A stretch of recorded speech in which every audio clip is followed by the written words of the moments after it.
Nós hoje na música vamos ter o amigo Pinto Soares e eu acho que devemos todos ouvir estas cantigas com o coração, porque ele canta-as também com o coração. Sabem que ele foi amigo de toda a vida, foi vizinho, foi companheiro em Coimbra, na Universidade do Adriano Correia de Oliveira. Eu suponho que todos sabem onde é o Largo Alberto Pimentel. Se nós saíssemos aqui agora aqui da Unicef e seguíssemos este passeio por aqui acima, passássemos o teatro um pouquinho mais acima, estávamos em frente à livraria académica do Nuno Canavês. E em frente à livraria há uma pequenina praceta ali com 2 ou 3 árvores, um banco de jardim e ao fundo, está naquele prédio, há uma majestosa, uma grande fonte até, com um tanque também de água. Essa fonte foi colocada ali em 1881, há lá uma placa a dizer isso. Pois essa pequenina praceta chama-se Largo Alberto Pimentel. E chama-se Largo Alberto Pimentel porque foi precisamente ali, num prédio que existia ali, e que foi demolido aí por 1880 para alargar a Rua Mártires da Liberdade, que o Alberto Pimentel nasceu no dia 14 de abril de 1849. O prédio era pertença do avô dele, era formado em Teologia, portanto podia ser padre, e era formado em Direito, podia ser advogado. Optou por ser advogado, casou e teve um filho, que vai ser o pai do Alberto Pimentel. E depois parece que a mulher se enrolou com outro e ele não gostou nada do assunto e não quis saber de mais nada, entregou o filho aos cuidados de umas irmãs que viviam aí nesse prédio e foi para padre o resto da vida dele. E eu não sei se vocês conhecem, mas a Fernanda conhece. Ele foi padre, assim, o resto da vida dele, na igreja de Silva Escura, na Maia. O filho, o pai do Alberto Pimentel, foi ali criado com as tias e depois deu médico.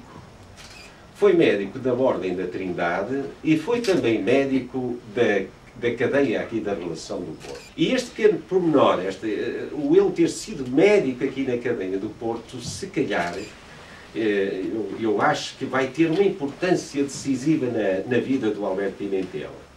Isto não se pode afirmar, mas é muito provável que se ele não tivesse sido médico aqui na cadeia, o Alberto Pimentel não daria no escritor que deu. O Alberto Pimentel, portanto, nasceu ali naquele prédio, andou ali na escolinha e depois vai fazer os preparatórios para o liceu com um professor particular aqui mais ou menos a meio da Rua dos Caldeireiros. O professor quer falar com o pai do rapazinho. E então um dia o pai sai dali acompanhado, na companhia do Alberto Pimentel, em 71 ele tem 12 anos. Sai dali, vem por aqui, não é? Vai ao Largo da Cadeia para virar para a Rua dos Caldeireiros, penso que toda a gente sabe onde é a Rua dos Caldeireiros, não é? E no Largo da Cadeia para a falar com um indivíduo. O indivíduo, aquele indivíduo impressiona de sobremaneira o rapazinho, o Alberto Pimentel, uma figura estranha, assim um bocado misteriosa, com uma luneta, uma grande bigodaça, com a cara toda esburacada das bexigas, uma capa à espanhola pelos ombros, uma bengalita, umas botas de verniz. E falam um com o outro com muita deferência, um para o outro. Quer dizer, o pai do Alberto Pimentel compreende-se, era o seu doutor, não era o médico. Mas quem era o outro amigo que o pai também demonstrava ter para com ele uma grande consideração. Quando retomaram a caminhada, o rapazinho perguntou ao pai quem era aquele senhor que estava ali preso, mas como era um homem muito importante, enfim, o nosso maior escritor, deixavam-no andar cá fora. E aquela figura de escritor, aquele personagem, digamos, estranho, não é? Vai marcar, vai impressionar tão profundamente o Alberto Pimentel, vai aproximar-se dele, vai tornar-se amigo dele, companheiro dele de saída. É célebre a ida deles ao último outeiro avançado aqui no convento de São Bento da Ave Maria, onde é hoje a estação de São Bento. Isto passa-se em 1868, tem o Alberto Pimentel 19 anos, e não sei se sabem, se já ouviram falar nesse nome, você não vos quer chamar assim, mas o Outeiro Abadessado era, ao fim e ao cabo, mais ou menos uma tertúlia poética. Era abadessado porque era patrocinado ou autorizado pela abadesa, não é? Mas o Alberto Pimentel, na sua inocência, aliás, ele foi lá neste encontro, foi o último, com um companheirinho da idade dele, mais velho, 2 anos, e que também poeta como ele, também sonhador, que é uma figura belíssima aqui da cidade do Porto, que é o Sousa Viterbo. O Sousa Viterbo, eu penso que não faz parte disso aí, mas é uma pena.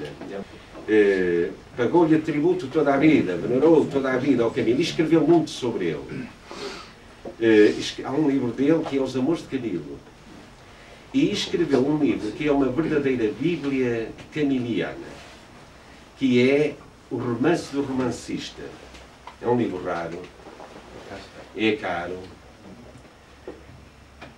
mas também é assim, não há ninguém que se diga especialista de Camilo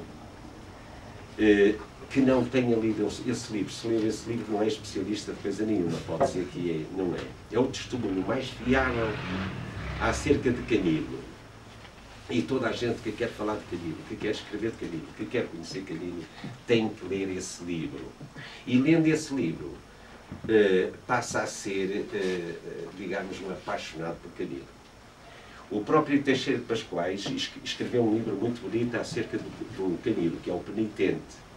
Mas quem conhece os 2 livros percebe perfeitamente, e ele também não esconde, que ele, ao escrever o livro dele, ao escrever o Penitente, tem como guião o romance do romancista do Alberto Pimentel. Ele tem também um outro santo, o Alberto Pimentel, que é o Castilho, António Feliciano de Castilho, o cego desde os 6 anos, né? O lente da Universidade de Coimbra, o patriarca de todo o saber, enquanto não apareceu uma antena dental, não é? Porque cascou e deitou da cadeira abaixo e pronto. Mas muito admirado por toda a gente, até pelo próprio Camilo, que só se admirava a ele mesmo, mas era todo bénias para este. Eu acho que já falei aqui quando falámos de Camilo nisto, a festa que o Camilo fez quando o Castilho foi visitar. O Castilho um dia foi visitá-lo lá a São Miguel, a saída, São Miguel de saída.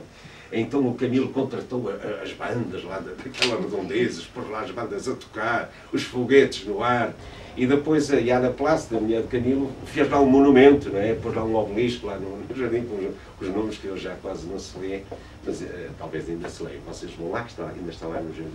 Bom, o Alberto Pimentel, com 14 anos, editava um jornal, que era composto aqui no Largo dos Lóios, numas oficinas que havia ali, com 14 anos. Isto, a gente perdeu isso, não é? A gente, hoje algum rapaz com 14 anos pensa nisso, pensará. Portanto, ele com 14 anos tem um jornal, é editor de um jornal, é diretor de um jornal, chama-se Tentativas Literárias. E ele é o diretor e é o jornalista, faz tudo, não é?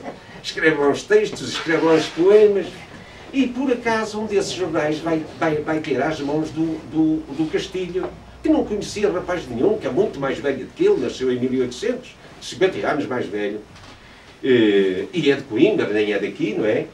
Um desses jornais vai ter às mãos do Castilho, e o Castilho escreve ao rapazinho uma carta muito bonita, a dizer muito bem da poesia que ele fez.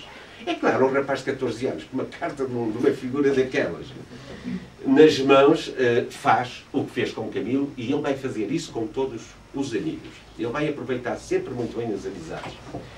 Aproxima-se do Castilho, vai tornar-se amigo do Castilho, e vai haver uma farta troca de correspondência entre eles.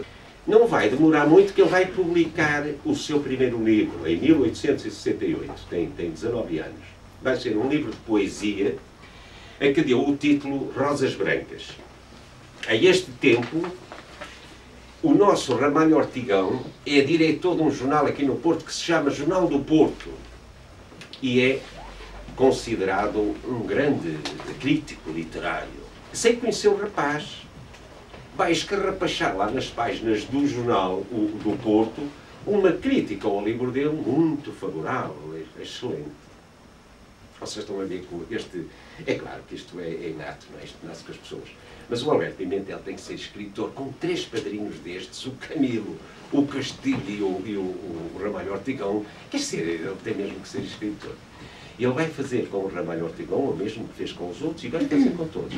Vai se aproximar do Ramalho Ortigão, vai ser amigo dele para toda a vida e vai já até aproveitar esta amizade. Porque ele publica o seu primeiro livro com 19 anos e passado pouco tempo, passado um ano, eu acho que ele não tinha 21 anos, vai casar. E vai ter logo uma filha. E é claro, ele casado com uma filha, tem que deixar de estudar e tem que ir trabalhar. E vai então a aproveitar a amizade com o Ramalho Ortigão e ele quer ir trabalhar para aquilo que está mais preparado, que é para o jornalismo. E vai então trabalhar para o Jornal do Porto. Mas aquilo não lhe dá perspectivas de futuro, até porque o jornal vai acabar passado pouco tempo, e ele vai encaixar-se então num jornal de grande tiragem na altura e ainda do nosso tempo, que é o Janeiro. E vai escrever no Janeiro praticamente toda a vida. Mas, entretanto, nasce-lhe outra filha. E o salário, o dinheiro de jornalista, aquilo já não dá assim muito bem. E eu vou dizer aqui uma coisa que se calhar vou depois repetir, mas também fica-se já a perceber tudo. O Alberto Pimentel publicou 150 e tal livros. Se nós considerarmos 50 anos de atividade literária, isso quer dizer que ele publica 3 livros destes por ano. Não é? Isso o que significa é que ele está sempre a escrever. E isto, para dizer o seguinte, ele com 23 anos tem 2 filhas, publicou o seu primeiro livro com 19 anos, tem já também 3, 4, 5 livros publicados, não sei ao certo quantos tinha. Mas o rapazinho era já muito considerado, apreciado na sua leitura, e tinha já uma roda de amigos assim considerável. E meteu umas cunhas, o dinheiro de jornalista não dava, meteu umas cunhas e vai então ser colocado na Procuradoria Régia de Lisboa. Ele custa-lhe muito sair do Porto, gosta muito do Porto, mas a necessidade exige, e ele vai então viver com a família para Lisboa, deixa o Porto e nunca mais viveu no Porto. Nem mora no Porto. Então vai para a Procuradoria Régia de Lisboa trabalhar, e isto quer dizer que ele está perto do poder, não é? Está até perto do rei. E ele aproveitava muito bem essas coisas. E passado pouco tempo, passado 2 anos, ele é nomeado inspetor das escolas primárias a sul do Tejo e vai com a família viver para Setúbal. Depois, com 27 anos, em 1876, vai ser admitido na Academia Régia de Lisboa, o que lhe dá assim um prestígio do tamanho do país. Toda a gente queria fazer parte daquilo, sei lá, naquele tempo era quase como, internamente, como se ter um prémio Nobel, talvez, quer dizer, aquilo dá-lhe um prestígio enorme, e ele um rapazinho de 27 anos. E meus amigos, sempre a escrever, não é? Não podia deixar de escrever. Depois, com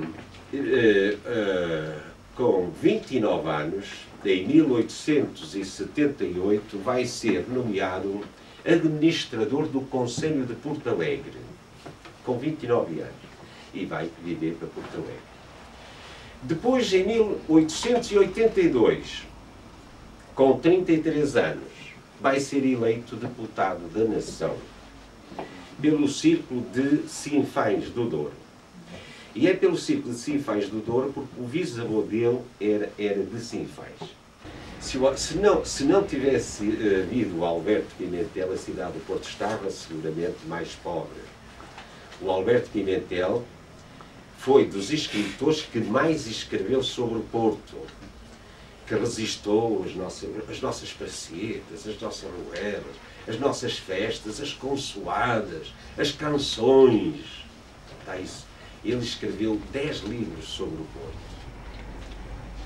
Eu não sei dizer os títulos todos, mas sou capaz de acertar em meia dúzia.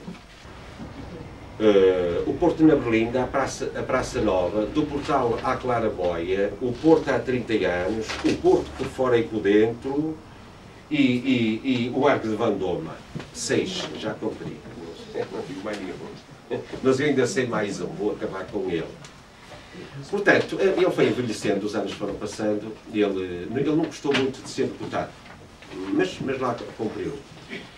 Os anos foram passando e em 1922, com 73 anos, morre-lhe a esposa, ele enviou e não se deu nada bem com aquilo. E pouco mais tempo também viveu. Em 1925, com 76 anos, morre em Queluz, no dia 19 de julho de 1925, com a família, com os filhos, e foi sepultado no cemitério de Benfica. E por vontade expressa dele, foi-lhe gravado no jazigo o brasão da cidade do Porto.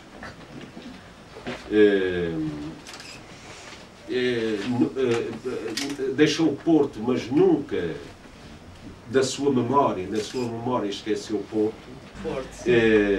Portanto, ele escreveu cento e não sei quantos livros, cento e muitos livros, e mesmo no final da sua vida estava com o Porto no pensamento, com a cidade de Porto no pensamento, porque o último livro que ele escreveu, que ficou incompleto, chamava-se precisamente A Torre dos Clérigos. E pronto, muito obrigado.